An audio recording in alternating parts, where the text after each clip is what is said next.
반갑습니다. 태성말매 이용수입니다. 자, 이번 시간 우리는 2020학년도 9월 모의평가 사회문화 해설 강의를 한번 해보도록 하겠습니다. 자, 시험 보신다고 엄청나게 고생 많이 하셨습니다. 자, 이번 시험은 이제 수능 치기 얼마 남지 않은 마지막 모의평가인데 아마 지금 점수 때문에 많은 고민도 하고 있는 학생이 있을 수도 있고, 또는 어떤 성취감으로 인해서 자신감을 가지면서 더욱더 열심히 해야 되겠다 이런 마음을 가지고 있는 학생도 아마 분명히 있을 겁니다.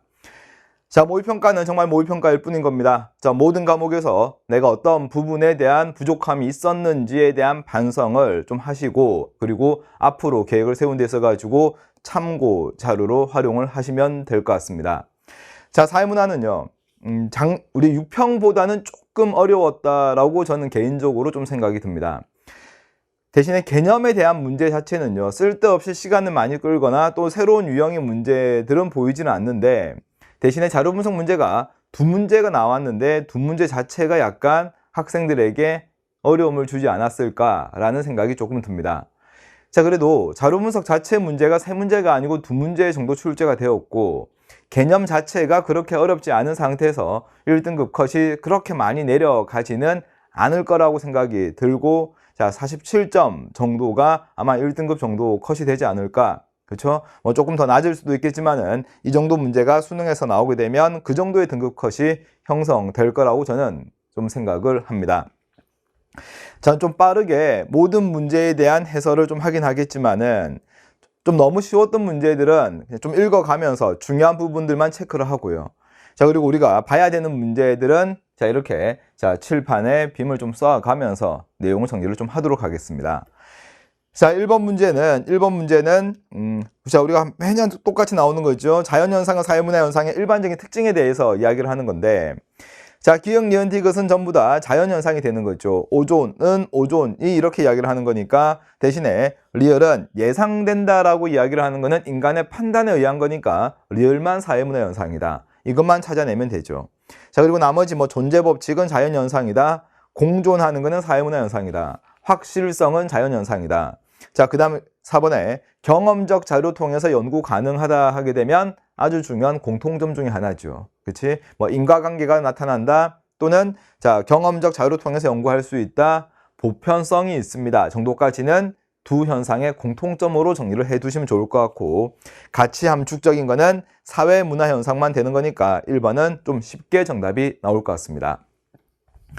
자, 그러면 우리는 2번 문제부터 한번 칠판 통해서 한번 보게 되면, 자, 2번은 밑줄 친 기역에서 이형에 대한 설명으로 옳은 내용을 찾으라 그랬습니다. 자, 정답은 좀 쉽게 나오는데 우리가 여기서 정리를 해야 될 내용이 분명히 있을 것 같아요. 자, 일단 가설을 세우고, 자, 이렇게 자료 수집을 한 다음에 결론을 제시하는 연구를 진행하는 거니까 이 연구는 분명히 양적 연구를 실시하고 있는 거다. 자, 그리고 가설 자체에서 보니 가설은 독립변수와 종속변수에 대한 관계로 이루어질 건데, 다문화 교육을 받은 고등학생이 아는 학생에 비해서 높을 것이다. 그러면 다문화 교육 그 자체, 그치? 다문화 교육을 받았는지 여부가 독립변수가 되는 거고, 다문화 수용성의 정도가 종속변수입니다 라고 이야기를 할 수가 있겠죠. 자, 그리고 자료 수집을 한번 보니까 두 집단 나눈 다음에 두 집단 모두를 대상으로 다문화 수용성 지수, 그러니까 다문화 수용성 지수를 측정했다는 이야기는 조작적 정의가 이루어졌음을 알 수가 있는 거고, 종속 변수의 지금 상태가 어떤지를 한번 조사를 했다는 겁니다. 자, 그런데 여기 설문조사가 있고 설문조사가 있지만은 결국 이 가설을 검증하기 위해서 사용된 자료 수집 방법은 실험법이 사용이 되었다라고 하는 게 그 다음에서 보이겠죠. A 집단에게는 다문화 교육을 3개월간 하였다? 실시하였다.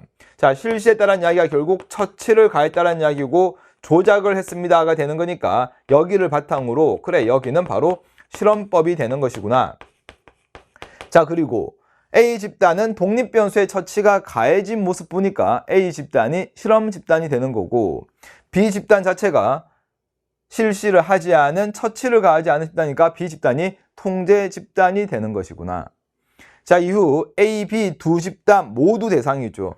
자, 우리는 종속 변수는 사전 검사에서 한 번, 사후 검사에서 한 번, 그리고 두 집단 모두 다 측정해서 그 변화를 관찰하고자 하는 게 바로 실험법이 된다는 겁니다. 자, 그래서 설문조사를 또 실시했다. 그리고 나서 자료 분석은 가설을 채택했습니다 라고 나와 있고 결론이 제시되어 있습니다. 자, 1번에서는 기억에서 독립변이는 변수와 같은 말이죠. 다문화 교육의 효과이다가 아니고 다문화 교육을 받았는지 여부가 독립변수가 돼야 되겠죠. 그래서 다문화 교육 그 자체가 독립변수가 되는 거고, 자, 디귿에서는 1차 자료, 비읍에서는 2차 자료. 자, 얘들아, 1차, 2차 자료를 구분하는 방법은 연구자가 직접 조사해서 수집했으면 1차, 이미 조사된 통계 자료 이런 것들을 활용하고 있으면 2차 자료가 되는 건데, 자, 앞에서 보다시피 전부 다 연구자가 동의 구해서 두 집단 대상으로 측정을 한 겁니다. 그렇죠? 자, 둘 다 뭐다? 1차 자료가 되는 거니까 2번도 답이 안 될 거고, 자, 정답은 쉽게 3번이 좀 나오기도 하죠. 3번이 실험 집단, 통제 집단이 될 거니까.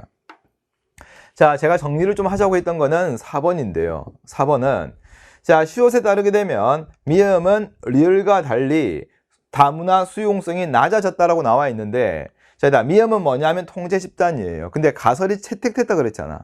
그러면 가설이 채택됐다라는 이야기는 얘가 더 높으면 되는 겁니다. 다시 이야기하면 A 집단이 B 집단보다 다문화 수용성이 비슷한 상태였는데 얘가 더 많이 올라가면 되는 겁니다. 얘가 꼭 떨어질 필요는 없다라는 이야기야. 다시 이야기하면 통제 집단이 일정해도 괜찮고요. 다문화 수용성 지수가 또는 아주 약간 상승을 하더라도 A 집단이 더 많이 상승하고 더 높아졌으면 이 가설은 채택될 수가 있다는 겁니다. 자, 그래서 4번 보다시피 반드시 채택되는 조건 자체가 통제 집단은 낮아져야지만 채택되는 것은 아니다. 자, 4번은 좀 정리를 한번 할 필요가 있을 것 같고, 자, 5번은 자, 니은에서 시옷 그리고 이응으로 가는 과정은 연역적이다. 분명 가설 시작해서 자, 수집된 자료를 분석하고 결론으로 가는 거. 일반적인 사실을 전제로 해서 구체적인 자료 수집하고 이 자료를 분석해서 결론이 내려지는 과정은 대표적으로 뭡니까? 연역적 과정이다 라고 이야기를 할 수가 있겠죠. 자, 다음 3번인데요. 자, 3번은 제시문 자체가 너무 쉽게 나왔죠? 너무 쉽게 나왔기 때문에 우리는 선택지만 빠르게 한번 볼 건데, 자, 먼저 첫 번째는 학습합니다. 차별적 교재. B는 사회적 반응에 주목합니다. 낙인. 자, C는 목표와 수단 간의 괴리가 발생합니다. 뭡니까? 머튼의 아노미. 이렇게 쉽게 다 찾아진다고 보고, 자, 1번은 자, 일탈 행동을 계급 갈등의 산물로 본다. 계급 갈등의 산물이다. 이해관계 대립이다. 전부 다 갈등론이 되는 거니까 답이 안 되겠죠. 자, 두 번째, 자, 2번 보시게 되면 B는 규범을 위반한 행동이 모두 일탈로 규정되는 것은 아니라고 본다. 이 말 자체가 우리가 알고 있는 일탈에 대한 객관적 기준이 존재하지 않는다란 말과 같은 겁니다. 법을 어떤 상황에서 위반했는지 또는 어떤 사람이 위반했는지에 따라서 그 행동 자체가 일탈이 될 수도 있고 되지 않을 수도 있습니다 라고 이야기를 하는 게 바로 낙인 이론의 모습이 되는 거잖아. 그치? 자, 정답은 2번이 되는 거고, 자, 3번은 부정적 자아가 형성되는 과정 하는 순간 뭡니까? 얘는 오직 낙인 이론밖에 안 되죠. 자, 부정적 자아라는 이야기는 사회적 반응, 즉 부정적인 반응을 받아들이는 과정 속에서 일탈자로서의 정체성이 형성되는 과정을 이야기합니다.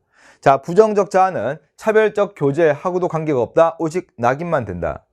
자, 4번에 일탈을 사회 병리 현상으로 보겠습니다 라고 하게 되면, 병리란 이야기는 일시적으로 정상에서 벗어난 상태, 벗어난 상태를 이야기한다. 자, 그리고 나서 우리는 기억할 거는, 자, 사회 문제를 병리적 현상으로 간주를 하는 거는 관점 자체가 뭐가 돼야 된다? 관점 자체는 무조건 기능론이 되어야만 한다. 그러면 이 우리가 위에 있는 세 가지 이론 중에서 기능론에 해당하는 거는 아노미 이론밖에 없다. 사회적 병리 현상으로 파악하는 것은 자, 위에 있는 이론들 중에서는 아노미가 돼야 된다. 자, 5번은 C는 A와 달리 일탈 행동이 사회화가 되는 과정. 일단 사회화가 되는 과정은 학습되는 과정, 배우는 과정으로 이해를 해 주셔야 됩니다. 습득하는 과정으로. 그치? 친밀한 집단들과의 지속적인 상호작용 결과 일탈 행동을 배우게 됩니다를 이렇게 표현하고 있는 겁니다. 그럼 이 말은 뭐가 됩니까? 이 말은 바로 차별적 교제만 돼야 되겠죠. 자, 그래서 우리는 일반적으로 과정을 이야기를 하게 되면 상호작용이 되겠지만 그 상호작용되는 과정 속에서 부정적 자아가 형성되는 것은 낙인만, 상호작용되는 과정 속에서 사회화가 되고 있습니다 라고 이야기하면 차별적 교제론만. 그러면 상호작용이 중요시 되는 것은 낙인과 차별적 교제론의 공통점, 이렇게까지 정리를 해주면 되겠죠. 자, 계속해서 4번입니다. 자, 우리가 4번은 시간을 그쵸 약간 끌었을 것 같아요. 자, 문제를 보니까 자, A, B, C가 나와 있고 신문, 라디오, SNS 중에 하나입니다 라고 나와 있습니다. 자, 그런데 밑에 단서에 뭐가 지금 나와 있냐면 시각적 정보를 전달할 수 있는 매체는 A와 B가 된다 그랬습니다. 그럽니다. 세 매체 중에서 시각적 정보를 전달하지 못하는 매체가 하나가 있는데 얘가 C가 되는 건데 C는 그러면 라디오가 돼야 되겠죠. 자, 라디오는 청각에 의존하는 정보만 제공 가능한 거니까. 자, 그래서 우리가 그 이 단서에 의해서 C는 무조건 라디오가 됩니다 라고 생각을 하고 시작을 하는 겁니다. 자, 두 가지 내용만 좀 정리를 한번 해볼 건데요. 1번. 자, A가 종이신문이라고 하게 되면 그러면 A가 종이신문이면 C가 라디오가 되고 B는 뭡니까? 자, SNS가 돼야 되겠죠. 자, SNS는 라디오에 비해서 정보 복제 및 재가공이 용이하다라고 이야기합니다. 그치? 어떤 전달된 정보를 또다시 전달할 수도 있고 뭔가 변형된 형태로 전달이 가능한 거는 우리가 알다시피 뉴미디어, 여기서는 뭡니까? 자, SNS의 특징이 돼야 되겠죠. 그치? 자, 두 번째, 정보 확산 경로가 다양한 것 또한 뭡니까? 당연히 다양한 정보와 기기를 바탕으로 할 수 있는 자, SNS가 훨씬 더 다양할 수가 있을 거고요. 자, 우리 3번을 좀 보시게 되면 3번은 이런 표현이 있어요. 정보의 전달과 수용이 동시에 이루어진대요. 자, 좀 다르게 이야기하면 전달과 수용의 시점이 일치하는 매체는 뭡니까? 라고 물어보는 자, 내용이 되는데 자, 우리는 이 내용을 정리를 좀 해주셔야 될 것 같아요. 전달을 하는 순간 수용을 해야만 하는 매체는 바로 자, 여기서는 바로 라디오가 돼야 되겠죠. 라디오 또는 TV가 돼야 됩니다. 자, 라디오와 TV의 공통점은 뭐냐면요. 음성이나 영상은 내가 지금 수용하지 않게 되면은 그 정보는 사라진다고요. 영상 정보와 음성에 대한 정보는 휘발성이 강하기 때문에 지금 수용을 하지 않을 수가 없다고. 그래서 우리가 이 두 매체가 가지는 특징은 전달과 수용의 시점이 일치하는 매체입니다 라고 이야기를 하게 되고 또 다르게 이야기하면 정보 수용의 비동시성을 가지지 못하는 매체가 이 두 매체가 된다는 겁니다. 되죠? 자, 반면에 자, SNS는 누군가가 글을 올리게 되면 내가 원하는 시점에 그 정보를 볼 수도 있는 거고 자, 종이신문 같은 경우에도 내가 받아놓고 시간이 좀 지나서 내가 뭔가 신문을 보면서 정보를 얻을 수가 있는 거니까 반드시 전달과 수용의 시점이 두 매체는 일치할 필요가 없다고요.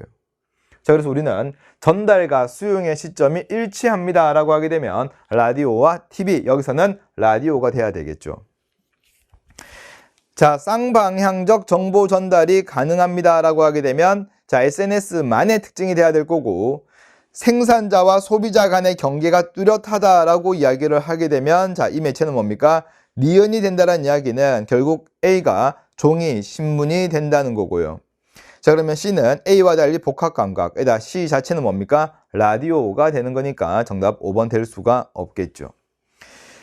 자, 다음 5번 문제는 자료 수집 방법의 일반적인 특징이 되는 건데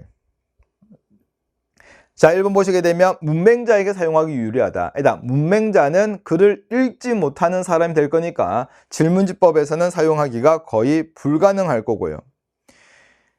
자, 두 번째, 자료 수집 과정에서 연구자의 주관이 개입될 가능성이 낮다가 아니죠. 면접법은 높다가 돼야 될 거고. 자, 5번에서는 3번 살짝 체크를 하고 정리를 하시면 됩니다. 자, 예상치 못한 상황을 통제하기 곤란한 거는 참여관찰법의 특징이죠. 참여관찰법은 일상생활 모습 그 자체를 내가 보고 듣고 느끼는 거니까 예상치 못한 상황에 통제를 가한다는 것 자체는 일상생활에 간섭하는 꼴이 되는 겁니다. 자, 그래서 우리는 예상치 못한 상황을 통제하기 곤란한 거는 참여관찰법의 특징이다. 자, 나머지는 그쵸. 정답이 되는 건 4번 그리고 5번 양적 연구에서 주로 활용하는 거는 질문지법입니다. 라고 생각하시면 되겠죠. 자, 이제 논란 또 학생들이 많이 틀렸을 수 있는 6번 문제입니다. 자, 6번은요. 아마 1번, 2번 가지고 고민을 많이 했을 것 같아요. 1번, 2번 가지고.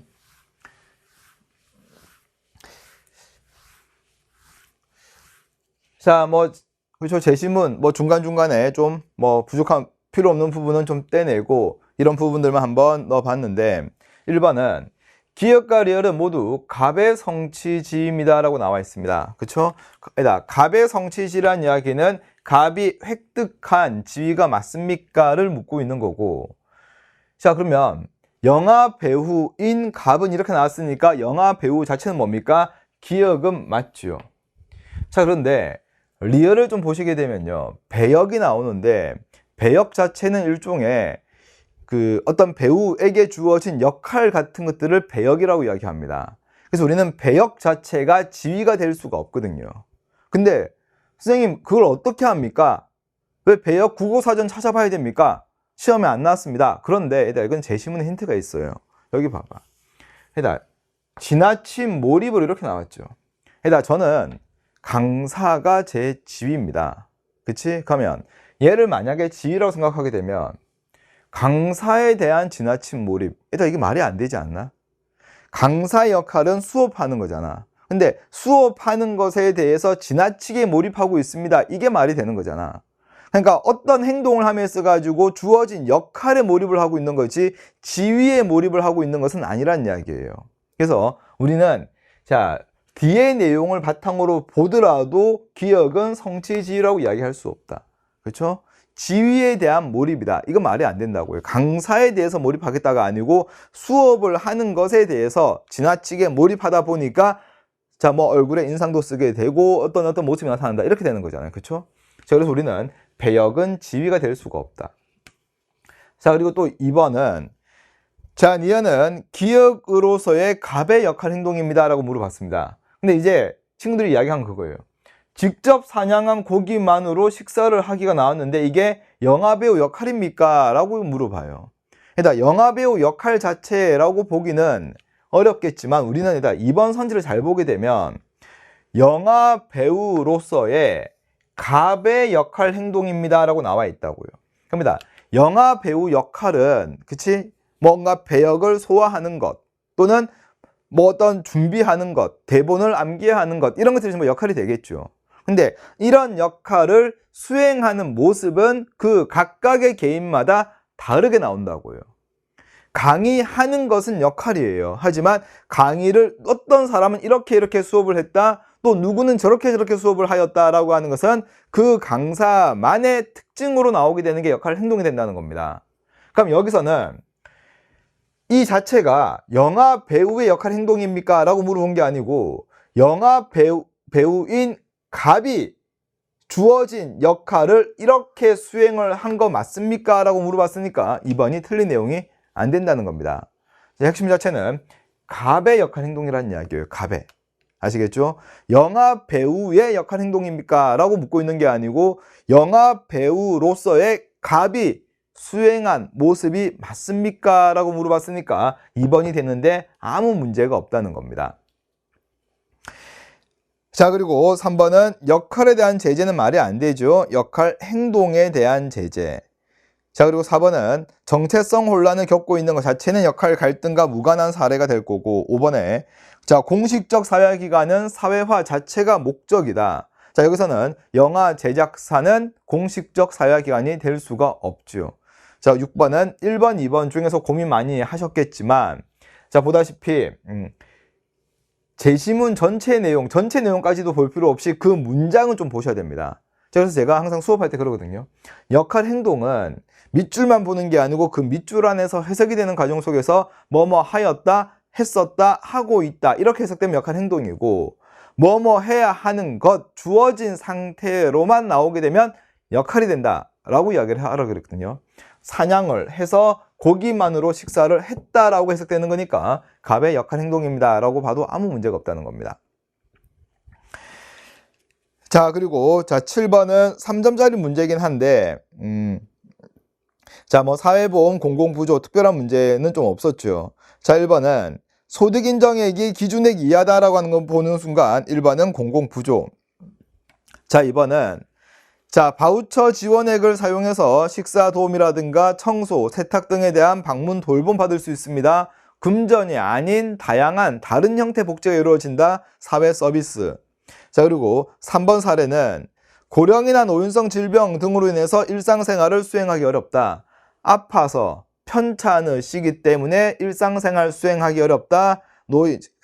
장기 요양 급여를 받을 수 있습니다. 구체적으로는 노인 장기 요양보험, 사회보험이 되는 거죠.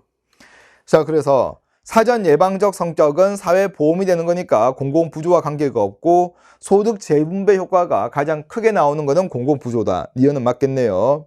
자, 디귿은 정부가 비용 전액을 부담하는 것은 공공부조만 됩니다. 사회 서비스는 원칙적으로 그 서비스를 이용하는 사람, 그 서비스를 그리고 정부가 보조하는 입장을 좀 가지게 될 거고요.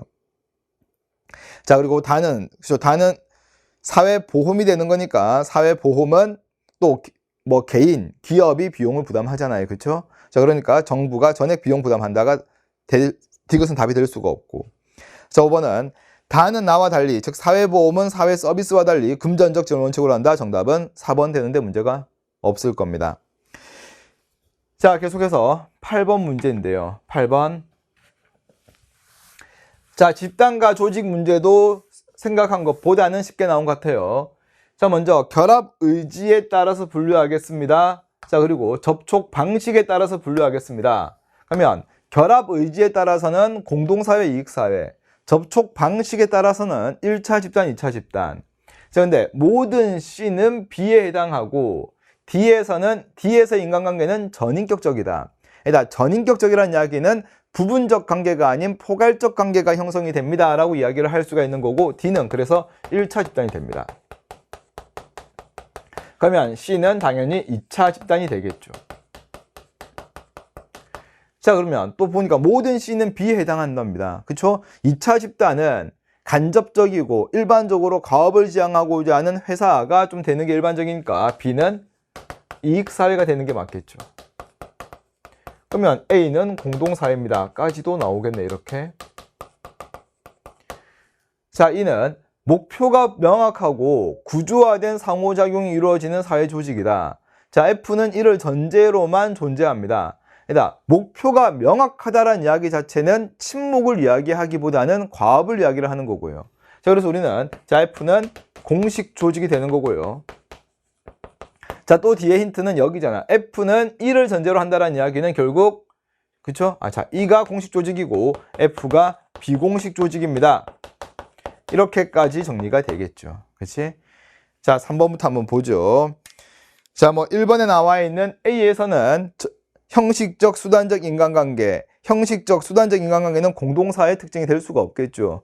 자, 두 번째는 자, C에서는 비공식적 제재, 2차 집단은 목표가 과업이고 간접적인 접촉입니다. 일반적으로 회사를 생각을 해도 괜찮아요. 2차 집단은.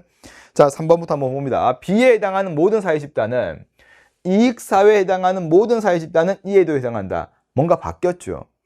공식이나 비공식 조직은 전부 다 어디에 해당합니까? 이익사회에 해당할 수가 있겠죠. 우린 이익사회라고 하게 되면 목적만 있으면 전부 다 이익사회입니다. 친목이 되든지 과업이 되든지 간에. 자, 그래서 우리는 공식, 비공식 할 거 없이 또 자발적 결사체가 있어도 전부 다 이익사회다. 자, 얘는 뭔가 자, 포함관계가 뭔가 바뀌어 있는 거고요. 자, 4번. 모든 자발적 결사체는 F에 해당한다가 아니고 얘도 바뀌었죠. 모든 F는 자발적 결사체에 해당하는 거잖아. 그치? 자, 우리가 자발적 결사체와 비공식 조직, 공식 조직의 관계는 다 알다시피 이렇게 나오잖아요. 그죠? 자발적 결사체, 자발적 결사체. 그리고 여기 안에 뭐가 존재한다? 비공식 조직. 그리고 이렇게가 공식 조직. 이런 모습이 되는 거니까 모든 비공식 조직이 자발적 결사체에 해당한다라고 이야기를 해주셔야 됩니다. 자, 5번은 A에서 F에 해당하는 모든 집단은 모두 중거 집단이 될 수 있다. 자, 우리가 중거 집단은요, 나는 저렇게 안 살아야지 라고 이야기하면서 부정적 중거 집단도 있습니다. 즉 외집단도 중거 집단이 될 수 있을 정도로 중거 집단의 범위는 상당히 넓어지거든요. 자, 그래서 중거 집단은 소속 여부하고도 관계없고 그 사람의 행동이나 또는 사고방식의 기준, 행동의 어떤 변화의 원인이 되기만 하게 되면 다 중거 집단이 될 수가 있는 거니까 정답은 5번으로 해주셔야 되겠죠. 자, 이렇게 3번, 4번처럼 뭔가 포함 관계를 좀 반대로 이야기를 하면서 장난을 치기도 한다는 겁니다. 조심만 하면 되겠죠. 자, 다음에 9번인데요. 자, 9번은 제시문 하나, 가만 좀 보겠습니다. 자, 가 자체가 어려운 내용은 없는데 우리가 가를 보면 첫 번째 줄을 보시게 되면 특별한 상징적 의미를 지닌 뭔가 핵심 가치를 드러낸다 이렇게 나와요. 네, 얘들아 이것만 보고 나서 야 뭔가 상징이야, 뭔가의 의미를 부여해, 상상론인 것 같아 라는 생각을 하면 안 된다라는 이야기를 기출에서도 몇 번이고 해줬다고요. 특정한 표현만 보고 우리는 이 자체가 상상이다 또는 기능이다 가르면 안 되는 거고, 전체적 과정을 보면서 전체적인 내용을 보면서 자, 이 자체가 왜 이런 의미가 부여되고 있고 이런 의미가 이 사회에서는 어떤 의미로 공유되고 있는지 등등처럼 형성되는 과정에 초점을 두게 되면 상상론이 되겠지만, 전체적 내용 자체가 어떤 역할을 하고 있습니다. 근데 그 역할이 통합이고 안정이고 존속에 아주 긍정적입니다 라고 하게 되면 일반적으로 기능으로 간다고요. 자, 9번은 하는 이유는 이겁니다. 상상론하고 기능론의 제시문은 조심을 분명히 좀 하자라는 한 번 정도의 한번 검토라고 생각하시면 될 것 같아요. 자, 이런 표현이 있지만 뒤에 보니까 자, 외경심은 다양한 의뢰를 통해서 사회적으로 공유되기도 하고 집단적 연대감을 형성하는 뭐한다? 역할을 합니다 라고 해석되는 게 훨씬 더 자연스럽잖아요. 그쵸? 자, 종교는 공동체적 결속을 이런 영역으로 전이한다는 점에서 신앙의 경계를 넘어선다. 이 말은 결국 다른 것들과 아주 유기적인 연관성을 가지고 있습니다 라고 이야기하는 사회 유기체설의 모습도 뒤에서 약간은 보여준다는 겁니다. 그쵸? 자, 그래서 결국 9번에 가는 관점은 기능으로 찾는 게 맞다는 거고, 자, 선택지 4번 좀 보시게 되면 자, 나의 관점은 가의 관점과 달리 종교 규범의 통제력이 사회 질서를 유지한다. 여기서 말하는 사회 질서를 유지한다는 이야기는 아주 좋은 질서를 이야기하는 거겠죠. 뭔가 합의되고 공정한 그런 사회 질서를 이야기하는 거고, 일반적으로 이 관점은 뭐만 된다? 이 관점은 기능론만 된다라고 정리를 하는 게 맞을 겁니다. 그렇죠? 자, 그래서 9번도 뭐 정답은 너무 쉽게 나오죠. 종교가 사회 통합에 기여한다. 뭡니까? 정답은 1번으로 나오게 될 거고, 자, 5번은 모든 종교가 현실의 불합리한 문제를 은폐한다고 본다. 그래서 현실에 순응하는 도구로 사용됩니다 라고 하면 갈등이 되는 거죠. 그렇죠? 자, 일단 여기까지 좀 보고 칠판 조금만 정리를 하고 10번부터 진행을 좀 하도록 하겠습니다. 자, 계속해서 10번 문제입니다. 자, 우리가 10번 문제 참 많이 틀렸을 것 같은 문제입니다. 그렇죠? 10번하고 20번이 참 많이 틀렸을 것 같은데, 자, 10번 문제는 뭐 빈곤에 대한 이야기가 나오고 있지만은 실제로는 좀 단순한 계산을 요하는 문제가 되는 건데, 아마 10번 문제는 푸는 과정에서 내용상 설명이 좀 지나치게 많고 또 마지막 시간이다 보니까 체력적으로 약간 힘든 상태에서 집중력이 흐트러지다 보니까 자, 문제를 좀 잘 못 풀어냈을 수도 있을 것 같아요. 자, 근데 한번 다시 보시게 되면 아, 이게 좀 쉽게 풀리는 거구나, 계산만 좀 천천히 하면 되는 거구나 라는 생각을 하게 될 겁니다. 자, 먼저 문제에서 하나 체크를 해야 되는 거는 전체 가구 수는 변동이 없다 이 말이 있죠. 그럼 전체 가구 수는 100가구다 또는 계산 편의상 1000가구다 이런 식으로 두고 시작을 하면 된다는 거고, 자, 갑국과 을국은 최저생계비 미만을 절대, 중위소득의 50% 미만은 상대라고 정의하겠다.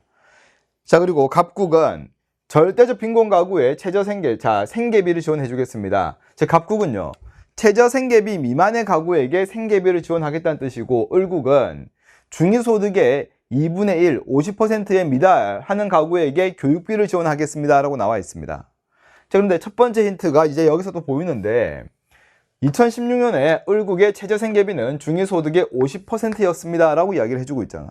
그러면 이 말은 자 그냥 해보게 되면 최저생계비와 중위소득의 2분의 1은 같습니다. 2016년 을국에서는요. 참 이런 상태지. 그러면 이 말의 의미는 우리가 다 알다시피 빈곤선이 같다라는 이야기는 절대적 빈곤율과 상대적 빈곤율은 같은 상태입니다 라고 이야기를 해주고 있는 거잖아. 그치? 2016년 을국에서는. 자, 그런데 주어진 자료는 뭐밖에 없냐면은 절대적 빈곤 가구밖에 없다고요. 그럼 얘들아 봐봐. 갑국 같은 경우에는 어차피 이 가구가 생계비를 지원받을 거고, 을국은 상대적 빈곤 가구가 받는 건데, 을국 같은 경우에는 이 친구가 일치를 하는 거니까 어차피 절대적 빈곤 가구나 상대적 빈곤 가구는 같은 상태다. 그럼 다시 이야기하면 2016년에 생계비를 지원받는 갑국의 가구수나 교육비를 지원받는 을국의 가구수는 같은 상태입니다 라고 이야기를 할 수가 있다는 겁니다. 자, 그리고 나서 우리 자료가 이렇게 지금 나와 있죠. 수급 자격 상실 비율, 자격 취득 비율 이렇게 막 나와 있습니다. 자, 일단 기본 몇 가지 내용을 좀 정리를 하고 가죠. 1번입니다. 갑국은 객관적인 거, 을국은 주관적인 지표가 아닌 둘 다 객관적 지표죠. 그치? 자, 2번은 보편적 복지라고 나와 있는데 일단 빈곤 가구만 해줍니다. 빈곤 가구만. 가난한 가구만 해주는 거는 보편적 복지가 아닌 선별적 복지입니다 라고 이야기를 해줘야 되겠죠. 자, 이제 3번부터 한번 보는데요. 자, 3번부터는 이제 이 자료 가지고 분석을 한번 해봐야 될 것 같은데, 자, 2016년에 전체 가구 수는 그냥 1000가구라고 가정을 한번 해보겠습니다. 그러니까 먼저 갑국부터 한번 보는데요. 갑국에서 이제 생계비를 지원받는, 생계비를 지원받는 수급 가구, 그쵸? 수급 자격 가구 또는 수급 가구라고 해도 상관이 없죠. 같다고 했으니까. 자, 수급 가구는 30%입니다라고 나와 있으니까 얘가 얼마입니까? 300가구입니다 라고 이야기를 할 거고, 자, 수급받지 않는 비수급 가구는 700가구입니다 라고 이야기를 해주고 있다고, 그렇지? 2016년에는. 근데 자, 2017년에는 수급 자격 상실의 비율은 7%라는 이야기는 300가구 중에 7%는 이제 최저생계비보다 더 많이 버니까 여기서 벗어난다는 이야기예요. 자, 그리고 3%는 원래 비수급자였는데, 비수급 가구였는데, 자, 2017년 되니까 그 가구 소득이 최저생계비 밑으로 떨어지게 되면서 이제 수급 가구가 된다는 뜻이 되는 건데, 그러면 300가구에서 7%가 빠져나오면 얼마입니까? 21가구가 이젠 비수급 가구가 된 거죠. 근데 700가구 중에서 3%가 다시 수급 가구가 되는 거라고. 가만히 들어봐. 300가구에서 빠져나간 것과 들어온 게 같으면 2017년에 갑국의 수급 가구는 어때? 변함없이 300가구일 거고, 여기는 똑같이 700가구가 돼야 되겠죠. 왜? 나간 것만큼 들어왔잖아. 지금 나간 것만큼 들어왔잖아. 그럼 선생님, 가구수가 같습니다. 즉 빈곤율이 같습니다. 빈곤율이 같으면 최저생계비는 같은 것 아닙니까? 이거는 개념이죠. 빈곤율이 같다고 하더라도 최저생계비는 같다고 단정 지을 수는 없죠. 똑같은 100만원, 100만원에서 150만원 됐음에도 불구하고 여기에 해당하는 가구가 더 많아지거나 줄어들거나 같을 수도 있다고요. 자, 해당 수급 가구가 많다고, 동일하다고 해서, 즉 빈곤율이 같다고 해서 최저생계비, 즉 빈곤선이 같다고 볼 수는 없으니까 3번은 정답이 안 돼요. 자, 이제 4번, 5번이 남았는데, 가면, 자, 4번 보니까 2017년과 달리 2018년은 전년 대비 생계비 수급 가구 수가 증가하였다. 일단 얘들 봐봐. 2016에서 17 갈 때는 어떻습니까? 여기서는 똑같이 변함없이 일정하죠. 똑같이 일정합니다. 수급자 수. 그럼 2018년을 봐야 되겠죠. 2018년 보는데, 자, 2018년은 자, 300가구 중에서 얼마가 8%가 자 빠져나가죠. 그러면 300 중에서 8% 빠져나가게 되면 자 여기서 얼마 나와? 24가구가 빠져나올 거고요. 반면에 700가구 중에서 얼마? 4%에 해당하는 28가구가 다시 수급가구가 될 거라고. 그러니까 300 중에서 24 나가고 28 들어오게 되면 얼마만큼 증가합니까? 4가구만큼 증가했잖아. 자, 그래서 4번 다시 보시게 되면 2017년과 달리 2018년은 생계비 수급 가구 수는 어떻다? 증가하였습니다. 라고 이야기하는 4번이 정답이 된다는 겁니다. 이렇게. 자, 그러면 5번까지 한번 보게 되면 5번도 이제 을국을 한번 해봐야 되겠죠. 을국입니다. 자, 똑같이 2016년은 똑같이 1000가구입니다. 라고 가정을 하고 자, 을국은 자, 수급 가구는 마찬가지로 300가구다. 자, 그리고 비수급 가구는 700가구입니다. 라고 이야기를 해줍니다. 이렇게 이야기해줘요.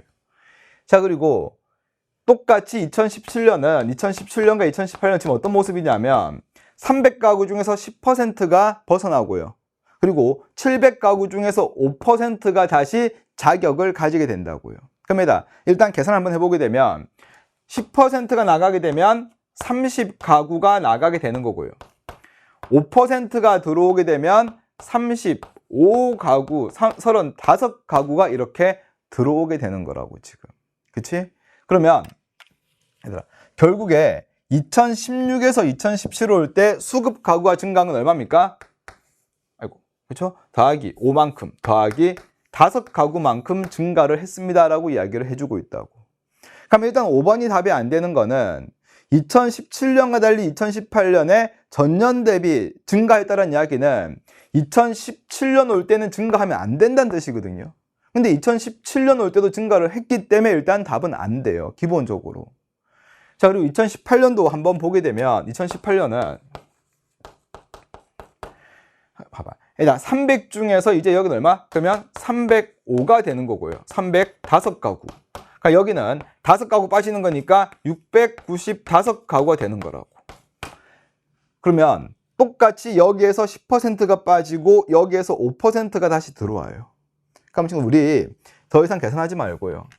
2018년은 얼마인지 모르겠지만은 여기보다는 여기가 무조건 더 많을 겁니다.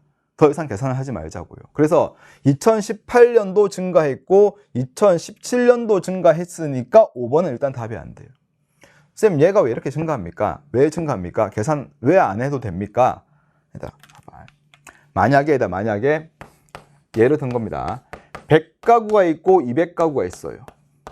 이렇게 있는데 여기에서 10%가 빠져나오고요. 여기에서 5%가 만약에 들어간다고 가정하게 되면 빠져나오는 거 얼마? 10가구. 들어가는 거 얼마? 10가구 해서 변함이 없을 거라고요. 이렇게 이야기할 수가 있는 게 전체 수가 2배인데 자, 여기에 해당해서 변하는 비율은 절반이니까 어차피 이렇게 곱하고 이렇게 곱하면 이 값은 같아질 거란 이야기입니다. 근데 여기를 보게 되면 695는 305보다 2배보다 더 큰 상태예요.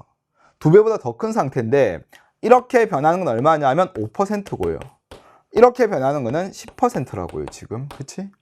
그러니까 2배보다 더 큰 상태인데 변화율은 2분의 1밖에 안 돼요. 이 말은 여기, 즉 5%에 해당하는 이 금액이, 여기에 해당하는 금액이 10%에 해당하는 여기에 해당하는 금액보다는 얘가 더 클 거란 이야기입니다. 그렇죠? 그래서 우리는 이 값은 무조건 여기보다 더 커진다는 이야기예요. 우리는 굳이 305 중에서 5%, 10%, 695 중에서 5% 굳이 계산하려고 하지 말고 여기보다 여기도 증가했다. 근데 여기도 여기보다 증가했으니까 5번은 정답이 안 됩니다. 라고 이야기를 해주시면 된다는 겁니다. 자, 10번은 이렇게 정리를 하시면 될 것 같고요. 자, 넘어가면 11번이 있는데, 자, 11번은 밑에 있는 보기는 되게 간단하죠. 기억은 전승된 문화에 의해서 새로운 문화 요소가 추가되거나 풍부해진다, 축적이 될 거고요. 자, 니은은 개인의 사회적 행동은 사회화 과정 통해서 개인의 행동이 형성됩니다. 배워서. 니은은 학습성이 되겠죠. 자, 디귿은 새로운 특성이 추가되거나 기존의 특성이 소멸되기도 합니다. 디귿은 변동성. 리얼은 선천적인 것이 아니고 후천적인 학습 과정을 통해서 습득됩니다. 뭡니까? 학습성. 그러면 어차피 봐봐. 보기가 전체 학습, 그 다음에 밑에는 변동 학습이야. 그럼 답이 될 수가 있는 거는 4번밖에 없지 않겠습니까? 학습성만. 그렇지? 자, 이렇게 우리가 뭐 답을 찾아도 되지만은 이왕 나온 제시문이니까 한번 보자고요. 첫 번째 제시문에서 학습성은, 그치? 현지 언어 공부했습니다. 지금 능숙해졌습니다. 라고 하는 이런 부분이 전부 다 학습성입니다. 그런데 여기 있죠. 현지 언어를 사용하지 못해 어려움을 겪었으나 라는 말에서 우리는 뭐도 찾아내야 되냐면 공유성도 찾아내는 게 맞아요. 그렇지? 일단 첫 번째 제시문에서는 공유와 학습이 보이는 겁니다. 자, 두 번째에서는 스마트폰이 보편화되게 되면서 다양한 분야 변화가 발생했다라고 하게 되면 이런 부분이 뭡니까? 바로 전체성도 찾아내 주시고요. 스마트폰 사용을 꺼리던 을도 먼저 사용하기 시작한 친구들로부터 배웠습니다라고 하는 뒤의 내용이 뭡니까? 학습성이 되는 거죠. 그렇지? 자, 그래서 첫 번째 제시문은 공유 학습, 두 번째는 전체 학습이니까 공통적으로 부각되고 있는 것은 학습성이다. 되죠? 그래서 우리는 11번은 이렇게 해서 해결을 해도 된다는 겁니다. 자, 다음 12번은요. 사회문화 현상을 바라보는 관점 A에서 C를 구분한 것인데 개인의 행위보다 사회 구조를 강조합니까? 라고 이야기했을 때 아니오에 해당하는 A는 뭡니까? A가 상징적 상호작용이 되죠. 자, 그런데 1번 보시게 되면 상호 의존적이다 라는 표현이 보이는데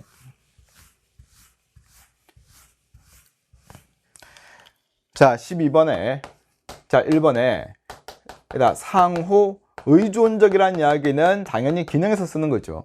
그럽니다. 우리가 이 말과 거의 유사하게 쓰이는 거는요, 상호 보완적이다 라고 하는 것도 자, 마찬가지고, 또 하나 우리가 알아두면 좋은 게 바로 뭐냐 하면, 도시와 농촌 또는 사회 구성원들 간의 유대감이라고 하는 표현 또한 기능에서 쓴다라고 기억하시면 됩니다. 그래서 우리가 유대감이라고 하는 게 마치 뭔가 상호작용 이런 것 같은 느낌으로 풀지 마시고 결국 이 말의 의미는 서로 연결되어 있습니다. 이런 의미로 생각하는 겁니다. 상호 의존적입니다. 아시겠죠? 자, 그래서 1번은 기능에서 이야기를 해야 되는 거고요. 자, 2번은 사회적으로 공유된 가치와 합의를 중요시한다라고 이야기하게 되면 자, C가 기능이 되는 거고 인간을 자율성을 지닌 능동적인 존재로 보는 것은 상상만 되는 거니까 답이 될 수가 없고 자, 3번에 지배와 피지배 관계로 설명합니까? 라고 하게 되면 C가 뭡니까? 갈등론이 되는 거죠. 자, 집단 간의 대립을 균형 회복을 위한 일시적 과정으로 봅니다. 대립은 일시적이고 예외적인 것입니다. 라고 이야기를 하게 되면 관점이 기능이 되는 거니까 3번도 안 되겠네요. 4번 B가 사회제도를 지배 집단의 이익을 위한 것으로 보는 관점이라고 하게 되면 B가 갈등이라는 이야기가 될 거잖아요. 그렇죠? 그러면 가에 들어갈 거는 기능에서만 예가 되는 설명이 들어가면 됩니다. 사회를 유기체로 인식합니까? 즉 유기체라는 이야기는 상호 의존이다, 보완이다 또는 유대감이다 이런 이야기를 쓸 수 있는 기능만 이야기를 하는 거고 자, 스스로 균형을 유지하려는 속성을 지닌다고 보는 관점인가 하게 되면 C가 기능이라는 이야기가 돼야 되겠죠. 자, 갈등을 필연적으로 본다.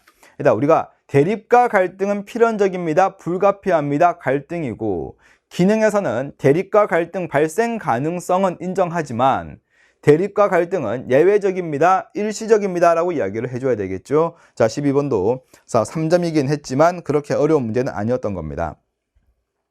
자, 13번도 불평등 현상을 설명하는 이론인데 A가 계급이고 B가 계층이 된다는 건 아시겠죠? 그치? 생산 수단만 가지고 자본과 노동자로 나눠져 있으니까. 자, 기억은 사회 불평등 현상을 불연속적으로 구분되어 있는 상태로 본다. 당연히 계급이 돼야 되겠죠.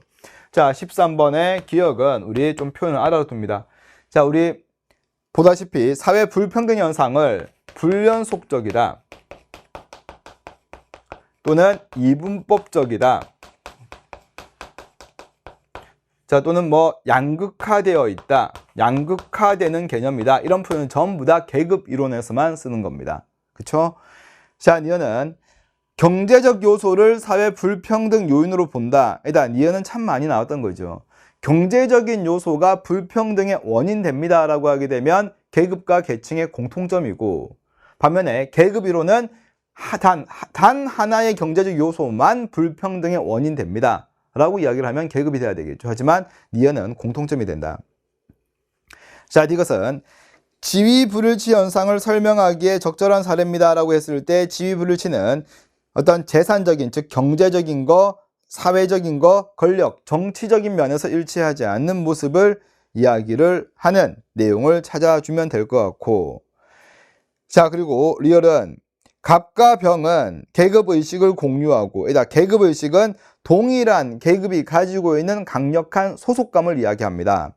갑과 병은 다른 계급이잖아. 자, 정답이 될 수가 없겠죠.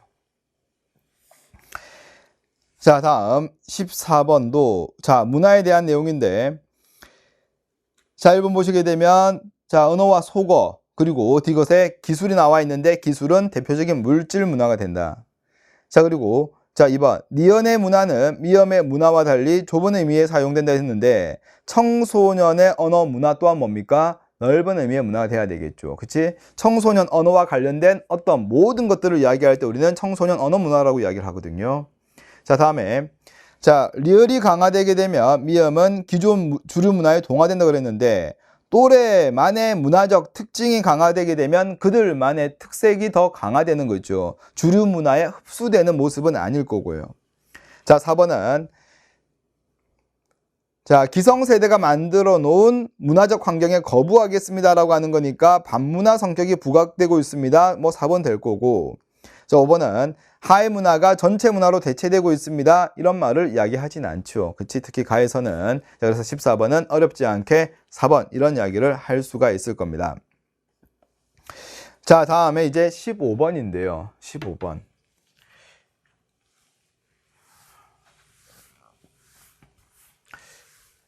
자, 우리가 15번 문제도 좀 어떻게 보면 평가원이 좀 지나쳤다라고 할 수도 있겠지만은, 계속해서 우리가 사회문화에서는 그쵸, 항상 자, 뭐 분모에 해당하는 거 기준을 잘 봐라 이런 이야기를 참 많이 했을 거고, 또 들었을 거고, 또 공부를 했기 때문에 어떤 평가원을 탓하기 전에 자, 문제를 좀 정확하게 꼼꼼하게 봐야 되겠다라는 생각을 좀 해주실 필요가 있을 것 같아요.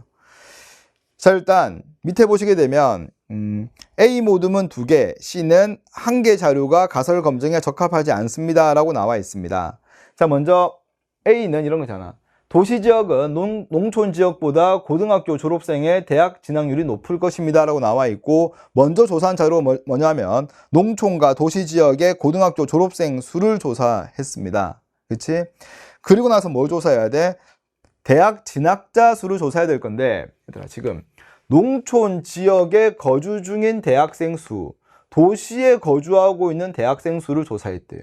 근데 이 자체가 도시에서 고등학교를 졸업한 사람이 대학교에 진학한 비율을 조사하는 건 아니겠죠. 현재 내가 도시에 거주하고 있다고 해서 이 대학생이 도시에 있는 고등학교를 졸업했다라고 이야기를 할 수가 없는 거니까, 이 2가지 자료 자체가 다 잘못된 자료를 수집한 모습이 되는 거고요. 자, 문제는 자, 2번째 C가 되는데, 비수도권 지역 고등학교는 수도권 지역 고등학교보다 교사 1인당 학생 수가 적을 것입니다 라고 이야기했습니다. 그럼 여기다가 봐봐. 교사 1인당 학생 수를 딱 봤더니, 그래, 얘는 교사 수분의 학생 수야 까지는 생각이 가능하겠죠. 교사 1인당 학생 수니까. 근데 대상이 되는 건 보니까 고등학교입니다. 그치? 고등학교. 그럼 봐봐. 첫 번째는 수도권 지역과 비수도권 지역 각각의 고등학생 수를 조사했어요. 그럽니다. 고등학생 수를 조사했으니까 우리가 이제 확인하기 위해서 필요한 자료는 뭐냐면, 수도권과 비수도권 지역의 교사 수가 필요한 게 아니고 정확하게 고등학교 교사 수가 필요하다고요. 고등학교 교사 수가. 그치다. 교사는 고등학교 교사만 있는 건 아닐 거잖아. 우리는 야, 좀 너무했다. 야, 진짜 이렇게까지 물어봐야 되냐? 라고 할 수도 있을 것 같지만은, 항상 사회문화는요, 뭐 가설이 나오든 또는 자료 검증, 자료 분석이 나오든 간에 대상이 되거나 기준이 되는 건 상당히 중요합니다. 그래서 우리는 가설 자체가 고등학교를 대상으로 하고 있는 거니까 여기에 알맞은 자료도 뭐가 돼야 돼? 고등학교에 대한 자료만을 조사하는 게 맞다는 겁니다. 그래서 우리는 자, C에서 한 개 자료가 적합하지 않다고 했는데 수도권 지역 교사 수 자체가 적합하지 않은 거고, 그래서 가에는 적합한 자료가 들어가야 된다는 거예요. 적합한 자료가. 자, 그래서 리얼에 보다시피 비수도권 지역의 교사 수가 들어간 게 아니고 정확하게 비수도권 지역의 고등학교 교사 수가 들어가야지만 된다는 거죠. 그래야지 두 번째 이 친구가 잘못되었기 때문에 맞는 내용이 될 수가 있다는 겁니다. 그렇죠? 자, 15번도 좀 실수가 있을 것 같은 문제입니다. 자, 넘어가시면 자, 이제 16번부터 19번까지는 그냥 시험지 보면서 정리를 하죠. 자, 16번은 자, 갑은 근대화론이 될 거고 을은 종속이론입니다 라고 되겠죠. 자, 니은에 자, 일단 기억은 진화론에 근거하고 있다. 왜? 갑의 관점은 근대화론은 진화론 배경으로 하고 있다. 너무 쉬운 거고. 니은에 갑의 관점은 제3세계 국가가 자생적인 경제 성장을 추구해야 된다. 일단 자생적인 경제 성장이 아니고요. 근대화론에서는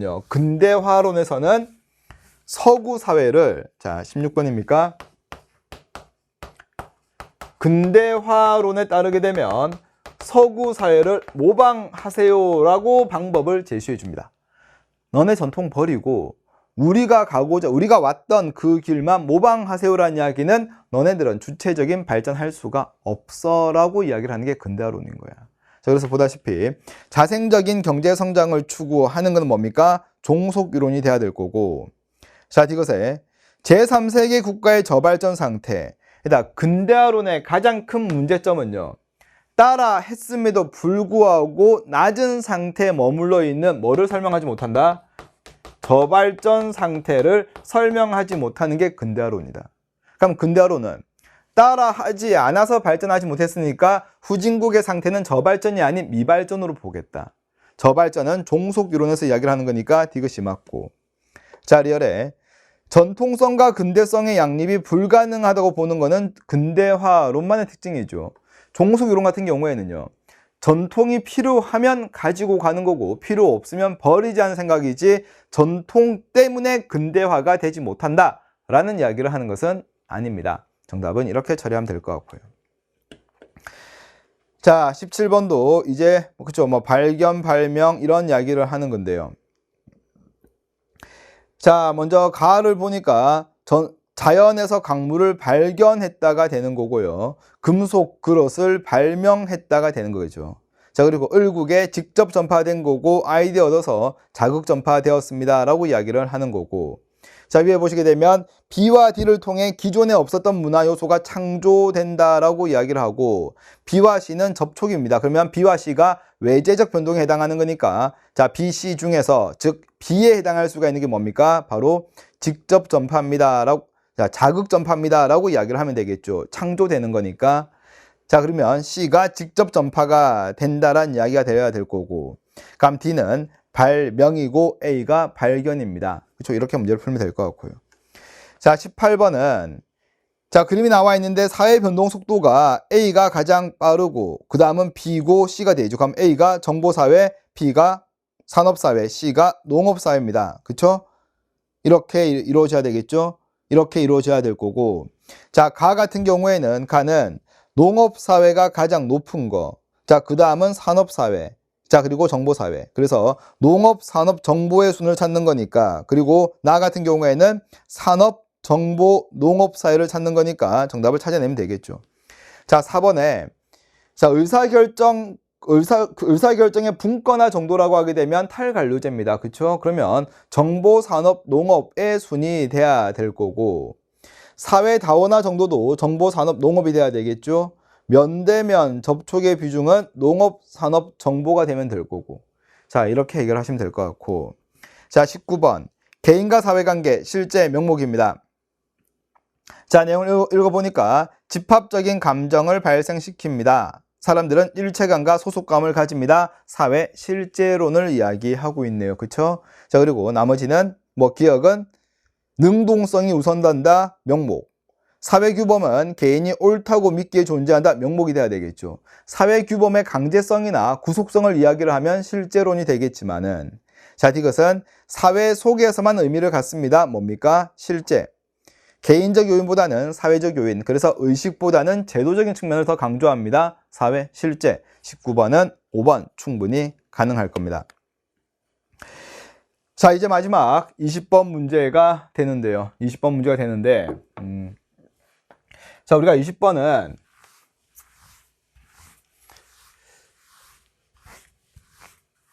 그림을 그려내야 되겠죠. 일단 그림을 그려내고, 자, 밑에 자 있는 다양한 어떤 정보를 바탕으로 A, B, C에 대한 계층을 찾은 다음에 가 지역과 나 지역의 그림을 한번 빠르게 그려내 봐야 됩니다. 자, 먼저 지금 첫 번째 자료는 자녀 계층, 즉 자녀 상층분의 부모 상층 또는 중분의 중, 이런 자료가 되어 있고, 자, 여기서는 부모 자녀가 모두 A다, 부모 자녀가 모두 B다 라고 하는 게, 자, 가 지역은 얼마입니다 라고 나와 있어요. 그치? 자, 근데 일단 시작 자체가 여기나 여기서 시작할 수가 없는 이유는 A, B, C 계층을 알아야지만 시작을 할 거잖아. 그럼 일단 힌트는 부모 세대 계층 구조는 피라미드형입니다 라고 나와 있네요. 일단, 자, 그리고 부모 세대는 밑에 본 것처럼 가, 나 모두 전부 다 이런 B가 성립을 한대요. 이런 B가. 그럼 얘들아, 일단 A는 전체 얼마 중에 A는 전체 5분의 2가 A가 된다.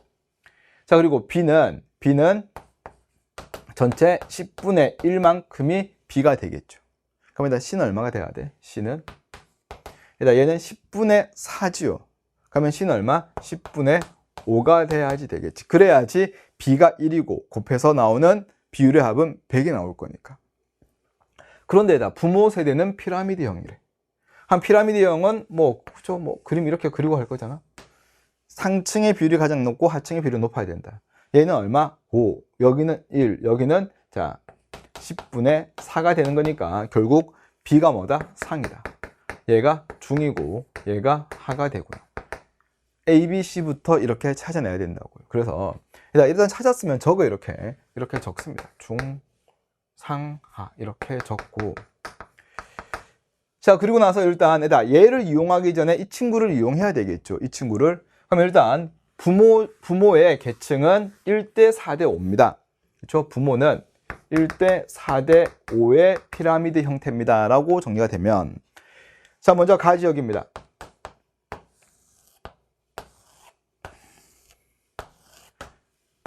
부모, 자녀가 있어요. 그리고 부모부터 나와 있죠. 얼마입니까? 10, 40, 50입니다. 나와 있고 100이 돼야 되겠죠. 자, 일단 여기 그쵸? 나 지역도 그리고 하죠. 자, 나 지역 같은 경우에도 보니까 똑같이 부모는 지금 똑같이 얼마? 자, 10, 40, 50입니다 라고 이렇게 주어져 있잖아. 그치? 자, 그리고 나서 자, 자녀 중분에 부모 중을 했더니 0.8이랍니다. 알겠죠? 그러면 이 친구분의 이거 했는데 얼마다? 0.8이라는 이야기예요. 그럼 우리가 0.8은 5분의 4잖아. 5분의 4. 그럼 여기 얼마 나와야 돼? 여기는 50이구나. 이렇게 나와야 되겠죠. 자, 그 다음에 상 같은 경우에는 이것분의 얘가 0.4라네요. 그럼 이것분의 얘가 0.4라는 이야기는 0.4는 5분의 2잖아. 5분의 2. 근데 얘가 10이면 여기는 얼마? 25가 돼야 될 거고 여기도 자연스럽게 25가 되면 되겠죠. 맞죠? 자, 그 다음에 나 지역 보게 되면 일단 제일 쉬운 하층부터 하죠. 왜? 1이니까. 그럼 여기는 얼마? 50. 자, 그리고 상을 보게 되면 이것분의 얘가 얼마다? 0.4라네. 그럼 0.4는 나왔잖아 지금 여기서 한번. 그럼 여기는 굳이 계산할 필요가 없지 않나? 이렇게 된다는 거예요. 지금 이렇게 된다는 거예요. 지금. 그럼 이렇게 그림을 그려내는 과정에서 솔직히 우리한테 계산이 필요했던 거는 A, B, C 찾는 거 말고는 특별하게 계산이 요구되는 것은 아니라는 이야기입니다. 그러니까 내가 계산을 많이 해야 되겠다 생각하지 말고 암산으로 할 수 있고 뭔가 비교 통해서 할 수 있는 거는 그렇게 하자고요. 그렇게 하는 게 맞는 거고. 자, 그리고 나서 이 말이 쌤 처음 봤습니다 라고 하는 친구도 있는데 그냥 처음 나왔다고 하더라도 어차피 여기 안에서 뭔가 정보를 주는 거면 한번 시작만 해보게 되면 풀 수가 있는 문제가 될 거라고요. 자, 부모 자녀 모두 A랍니다. 그럼 부모 자녀 모두 A 여기 아닙니까? 여기. 그렇죠? 이거 더하기 부모 자녀 모두 B랍니다. 이거. 일단 이거 두 개 더한 게 얼마란 거야? 지금 40이라는 이야기야. 자, 그리고 자, 부모 자녀 모두 B입니다. 그렇죠? 이거 더하기 또 뭐? 이거 한 게 얼마란 이야기야? 전부 다 또 30이라는 이야기가 될 거고. 그럼 우리가 얘들아, 우리가 그냥 일단 편의상 이렇게 두자고요. 그냥 여기를 그냥 A, B, C 한번 더 보라고. 더 보게 되면 자, 이거 두 개 더하기 이거가 어떻게 돼? 자, 이렇게 두지 말죠. 그냥 더 쉽게 가죠. 부모 자녀 모두 중인 거, 그치? 부모 자녀 모두 중 더하기 부모 자녀 모두 그쵸? B인 거, 상. 이 얼마다? 얘가 40인 거야. 자, 그 다음에 부모 자녀 모두 B, 상인 거 더하기 그 다음에 C, 하가 된 거 얼마라는 이야기입니까? 30이라는 이야기야. 얘들아, 이거 빼면 어떻게 돼? 빼면 중 빼기 하는 10이라는 이야기예요. 모두 중층인 거 빼기 모두 하층인 거 얼마다? 10이 된다는 이야기야. 근데 여기 봐봐. 부모 자녀 모두가 C다. 하층 중이다. 그러면 중 더하기 하, 둘 다 중이고 둘 다 하인 게 얼마인 거야? 두 개 더하면 50이라는 이야기잖아. 그러면 두 개를 더해보게 되면 둘 다 중인 건 얼마? 60이라는 이야기면 여기가 얼마입니까? 여기가 30입니다. 이렇게 나온다고, 여기가. 그러니까 제가 지금 중이라고 쓴 거는 둘 다 중인 거, 둘 다 상인 거, 둘 다 상인 거, 둘 다 하인 거, 둘 다 중, 둘 다 이런 식으로 지금 우리가 찾아낸 것밖에 없다고요. 그럽니다. 얘가 30 하나만 찾아내게 되면 둘 다 상인 게 이거 두 개 더하면 40이라며. 그럼 여기 얼마? 여기 10이 돼야 되겠네. 그리고 자, 이거 하고 얘는 얼마? 50이라면 그럼 여기는 20이 되면 되겠네요. 이렇게. 맞죠? 근데 이렇게 그려봤더니 또 우리한테 너무 많은 힌트를 주네요. 여기가 00으로 지금 주고 있잖아. 그럼 여기는 얼마? 5. 여기도 5. 여기는 10. 여기는 20입니다. 이렇게 그림이 만들어질 거라고. 자, 나중에 한번 해볼까? 자, 부모 자녀 모두 중인 거. 자, 부모 자녀 모두 그 다음에 상인 거 얼마? 30. 자, 부모 자녀 모두 상인 거. 둘 다 하인 거 얼마? 40. 빼면 중 빼기 하는 마이너스 10. 자, 여기는 중 더하기 하는 60. 자, 두 개 더하면 이 중은 얼마입니까? 자, 여기는 50이네요. 자, 50. 이 중은 50. 둘 다 중인 게 얼마다? 여기가 20이 된다는 거죠. 그렇죠? 이 중은 40이 될 거니까. 그럽니다. 얘 20 찾았습니다. 그럼 여기 얼마? 일단 여기 20. 얼마 돼야 돼? 10. 그렇죠? 자, 그리고 여기에서 이거 더하면 50 되는 여기는 30 돼야 되겠네. 아, 또 주네. 또 여기 00으로 또 주네요. 그럼 여기 00, 여기는 20. 여기는 0, 여기는 15. 그러니까 여기 15니까 45니까 여기는 5. 그림이 이렇게 만들어진다고 지금. 그러니까 우리가 이 말 자체가 그래요. 우리 시험에 나온 적이 없다고 하더라도 부모 자녀 모두 중인 거, 부모 자녀 모두 중인 거 여기라고 하는 거 정도는 알 수 있지 않겠나? 여기 정도라는 거. 그러니까 이 정도 문제가 되는 거고 이 그림을 그려내게 되면 정답이 나온다고 이제는. 자, 정답이 되는 5번부터 한번 보시게 되면 자, 가나 지역 모두에서 중층분으로 둔 자녀, 부모가 중이에요. 부모가 중, 자녀보다 하층분으로 둔 상승이동. 여기서 중인데 중에서 상승이동 얼마입니까? 5예요. 근데 하층분으로 둔 자녀 중에서 상승이동 얼마? 여기가 상승이동이니까 얘가 더 많고, 여기도 부모 중인데 상승이동 여기입니다. 여기가 또 상승이동이 하층에서 여기가 더 많잖아. 그래서 보면 하층 부모로 둔 상승 이동 비율이 둘 다 높다고요. 정답은 5번이 되는 거고. 자, 4번은 어차피 대물림의 비율은 60이니까 같으니까 자, 뭐 나 지역보다 가 지역이 적합하다 될 수가 없고, 자, 세대간 하강 이동은 이 친구는 대각선 아래 5, 얘는 아래 20이니까 20은 5의 4배가 된다. 자, 1번. 상승 이동을 통해 상층이 된 자녀. 상승 이동을 통해 상층이 된 자녀는 여기잖아. 여기. 얼마? 15. 여기도 얼마? 15. 1번은 같다. 그렇죠? 자, 2번은 자, 양극화되었습니다 라고 하게 되면 중층 보는 거다. 그치? 자, 그래서 완화된 거는 뭡니까? 가가 완화된 거죠. 가가 왜? 중층의 비율이 더 높아졌으니까. 그래서 우리가 20번 문제가 아무리 어렵다고 느껴진다고 하더라도 사회이동은요, 어차피 여기 안에 있는 정보를 바탕으로 뭔가 우리에게 표를 만들어내거나 또는 불완전한 표에서 어떤 내용을 찾으라고 하는 거니까 여기에 있는 내용을 조금만 차분하게 읽어보셨으면 뭔가 충분히 풀 수가 있었던 문제였던 것 같습니다. 자, 우리가 아무리 얘들아 이게 10번이나 20번이 어려웠다고 하더라도 나머지 개념 문제가 그렇게 많은 시간을 요구하지 않았기 때문에 이 정도의 문제가 정말 수능에 나오게 되면 47점 밑으로는 1등급을 기대해서는 솔직히 안 된다고 저는 다시 생각을 해요. 자, 여러분들에게 더 많은 희망을 주고, 그쵸? 문제가 많이 어려웠습니다. 뭐 이런 이야기를 해주고 싶지만은, 자, 우리 현실적으로 해야 되는 것들은 평가원의 문제를 정확하게 분석을 좀 하시고요. 뭔가 많은 문제를 풀려고 하는 것보다는 개념에 대해서 좀 더 정확하게 정리를 하시고, 자료 분석 문제에도 계산을 막 많이 한다기보다는 어떻게 비교하고 확인하는 게 가장 좋은지에 대해서 더 고민하고 생각을 하는 연습을 해야 될 겁니다. 그렇죠? 자, 남아있는 기간 동안도 엄청나게 열심히 잘 준비를 하셔가지고 좋은 결과 있길 진심으로 바라겠습니다. 해설 강의 여기까지 하겠습니다. 고생하셨습니다.